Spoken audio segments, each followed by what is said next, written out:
Yung last straw, yung ng intriga is yung sa mama ni Jam, kay Miss Maricar.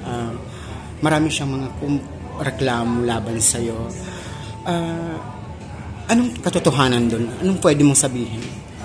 Yung mga ganyang questions po sana, yung mga personal questions, gusto ko po sana i-lift up na lang kay God. Gusto ko na lang po ngayon mag-focus na lang muna sa career po, sa positive side po, para po mag-move forward tayo lahat. Pero gusto ko lang po malaman ng lahat na, gaya po ng sinabi ko sa previous interview ko po na nire-respeto ko po yung mami ni Jam. Kaya po wala po akong sinasabing kahit ano na against them po. Pinapabayaan ko na lang po yung mga pangyayari. Pinagdadasal ko na lang po. Pero yung mga akusasyon niya, totoo ba yun? Unang-una, lahat daw ng passwords, binura mo?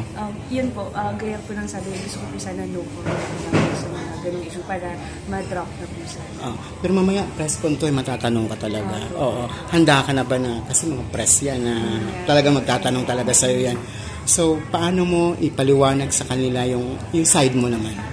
Yung side ko po, wala naman po akong wala po akong tinatago sa kanila na, like, kunyari, pag may hinihingi sila, binibigay ko naman po. Wala po akong ginagdadamot. And yung mga issues po na lalo na po sa financial po, wala po, hands off po ako doon kasi ever since po, alam naman po ni Jam na hindi po issue sa akin.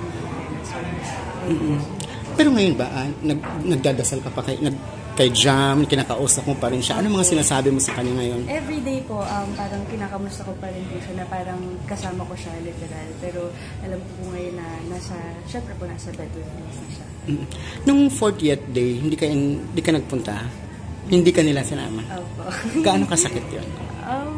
Masakit po, syempre. Pero inhale, exhale na lang po. Yun, nasala lang po talaga yung answer sa lahat.